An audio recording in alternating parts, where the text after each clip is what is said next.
मुझे भी प्रवचन दिया तो थोड़ा मैं भी जवाब दे दूं। आपने कहा आपने सोचा कि ये बदलापुर पर डिबेट होगी, तो बदलापुर पर तो हो रही है, पर ये कहां लिखा हुआ है कि अगर मैं बदलापुर की बात करूं तो बंगाल की बात नहीं करना मेरे लिए जरूरी है। और आज पहली बार अगर सुप्रीम कोर्ट सुओ मोटो संज्ञान लेती है तो मैं उसकी बात ना करूं, ये कौन से रूल बुक में लिखा हुआ है?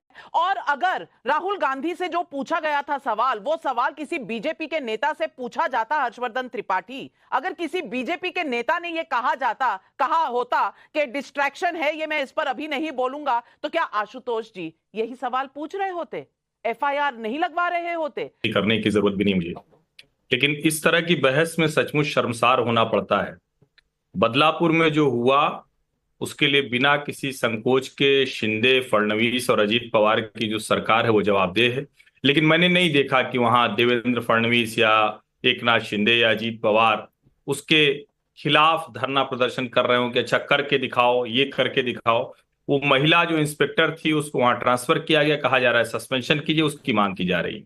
वो कह रहे हैं होम मिनिस्टर आकर स्टेटमेंट दे। मैं ये भी मानता हूं कि बिल्कुल करना ही चाहिए, देवेंद्र फडणवीस को पहले ही चले जाना चाहिए था। वहां पर जो आरोपी है, जो उस घृणित कर्म का आरोपी है, उसको गिरफ्तार करके जेल भेजा जा चुका है। उसके पक्ष में कोई तोड़फोड़ नहीं हुई, कोई भीड़ नहीं हुई, किसी ने सबूत मिटाने की कोशिश नहीं की।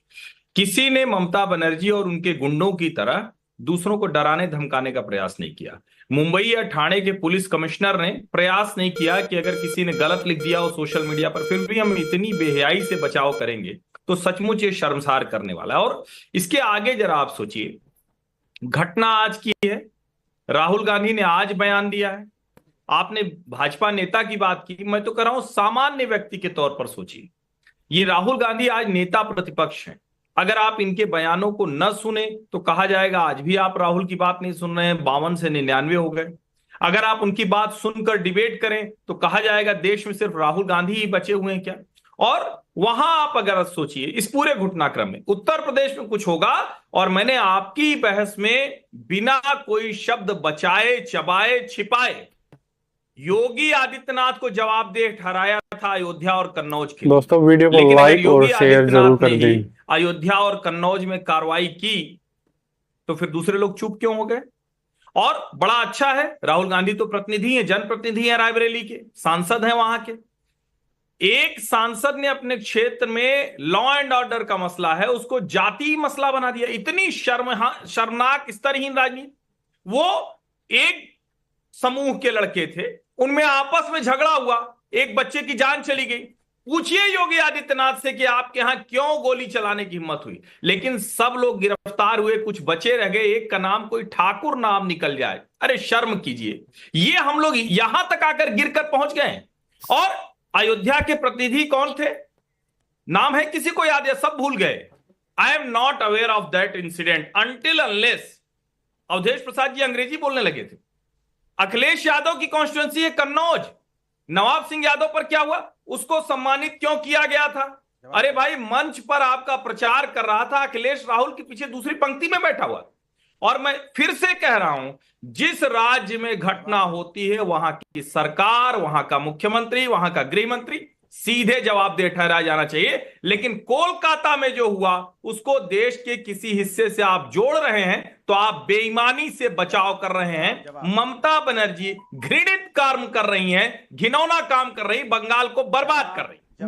बहुत से हाथ उठ रहे हैं, मैं सबके पास आऊंगी, लेकिन बादल देवनाथ, मैं सबसे पहले आपसे पूछना चाहूंगी, बदलापुर में कोई इफ नहीं, कोई बट नहीं, और मैंने अपने इंट्रोडक्शन में ही कहा 4-4 साल की बच्चियों के साथ अगर ये हो तो हमें सर झुकाकर शायद आज दोस्तों अगर आप ऐसी और वीडियोस देखना चाहते हैं तो पेज को जरूर फॉलो करें और हमारे साथ जरूर जुड़ जाएं। कि अगर 4-4 साल की बच्चियों के साथ इस तरह से हो जाए और 13-13 घंटे अगर एफआईआर दर्ज ना हो तो हमें लॉ एंड ऑर्डर के नाम पर इस देश में जो हम टैक्स देते हैं वो देने बंद कर देने चाहिए, क्योंकि ये बदलापुर में हुआ है। मैं इससे ना छिप रही हूं ना भाग रही हूं और मैंने ये सवाल पूछे हैं, लेकिन मैं ये सवाल क्यों ना पूछूं कि ममता बनर्जी मुख्यमंत्री हैं, होम मिनिस्टर है, हेल्थ मिनिस्टर है, और इस तरह का कांड होता है। उन्हें आज याद आया कि एक एसआईटी का गठन होना चाहिए जिसमें संदीप घोष पर इन्वेस्टिगेशन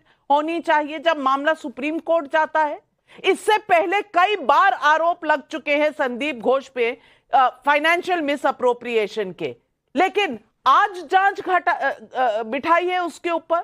नंबर 1। नंबर 2, जो तमाम सवाल सुप्रीम कोर्ट ने पूछे, सुइसाइड तो कैसे सुइसाइड, प्रोटेस्ट पे कैसे लोग आकर अटैक कर देते हैं, कैसे क्राइम सीन को किस तरह से टेम्पर किया जाता है, क्या ये सवाल नहीं पूछने चाहिए? और आज एएसआई जो आरजी कार हॉस्पिटल में था, उसके कनेक्शन, उसके कॉल रिकॉर्ड निकल रहे हैं अक्यूज, जो मर्डर के लिए अक्यूज्ड है, गिरफ्तार है, उसके साथ। मैं पूछना चाहती हूं, पुलिस क्या कर रही थी ममता बनर्जी के पहले 3 दिन? क्या हो रहा था वहां पर? मैडम, सबसे पहले नहीं, सबसे लास्ट में मैं बोल रहा हूँ। और कोई बात नहीं मैडम, मैं गुड इवनिंग मैडम। मैं उससे पहले संदीप घोष के बारे में मैं एक लाइन बोलूँ। आज पुलिस ने संदीप घोष के खिलाफ एफआईआर दर्ज किया है। और दूसरा बात है, जो 7,000 जो उपद्रवियों ने वहां पर तोड़फोड़ किया है, ये 7,000 कोई टीएमसी के लोग नहीं है। बार बार मैं कह रहा हूँ, हर चैनल में मैं कह रहा हूँ, ये 7,000 लोग कुछ मोरिच के लोग, जिन लोगों को इलाज नहीं मिला था, कोई लेफ्ट का लोग था, नक्सल पंथियों का लोग था, और भाजपा के कुछ लोग था जो, और उसके साथ साथ जो लोग अत्याचार किया उनके भी कुछ लोग था, जो 20-30 लोग था। उन लोगों को, सभी लोगों को अरेस्ट किया, गिरफ्तार किया गया, स्टेट गवर्नमेंट गिरफ्तार किया। और मैडम ममता दीदी ने तो पहले कह दिया, मैं 3 दिन देखूंगा, उसके बाद सीबीआई जांच में दे दूंगा। उससे पहले 4-5 घंटे उसके भी अरेस्ट कर लिया। पर उससे पहले तो सारा एविडेंस मिटा दिया। 3 दिन किसका इंतजार कर रही थी? मैं मानता हूँ कुछ लोग है जो वहां पर जाके तोड़फोड़ किया है, ये बिल्कुल गलत किया।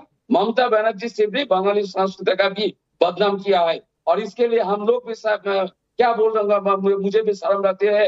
ये तो गलत हुआ बंगाल में। लेकिन मैं सिर्फ एक लाइन कहना चाहता हूँ, अनुराग भद्रा जी जैसे कहा बदलापुर का, मैं नहीं बोलूंगा। आपने डिबेट पे शुरू में आपने बदलाव का बात आपने किया है, मैंने पूरा सुना, लेकिन आपने राज्यपाल का, पश्चिम बंगाल राज्यपाल का बात नहीं किया, जिसके खिलाफ रेप का आरोप है, सुप्रीम कोर्ट में केस चल रहा है। दिल्ली में जो बंगो भवन है, वहां पर उन्होंने रेप किया है, और बंगाल में राजभवन आने के बाद 6।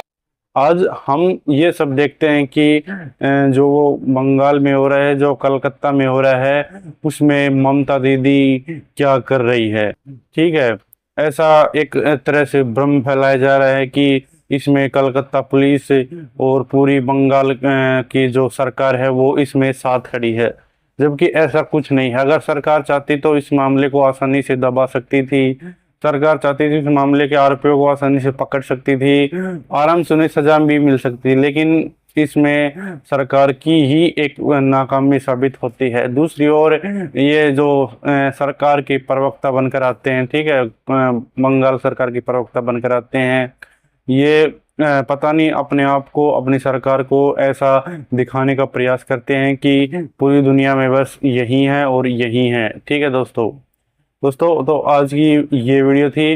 अगर आप भी चाहते हैं कि ये घटना बंगाल के अलावा किसी भी स्टेट में न हो, तो हमें सतर्क होना पड़ेगा। आज रक्षाबंधन है और हर एक भाई को अपनी बहन की रक्षा के लिए शपथ खानी पड़ेगी। अगर उसकी बहन अगर उसकी बहन के प्रति कोई गलत दृष्टि रखता है, उसकी बहन की तरफ कोई आंख उठाकर देखता है, तो उसके साथ वही काम करना चाहिए जो हमारे पुराने बुजुर्ग या हमारे पुराने काल से हिंदू सभ्यता में करते आए हैं। उसके आँख को निकाल देना, उसके हाथ को काट देना।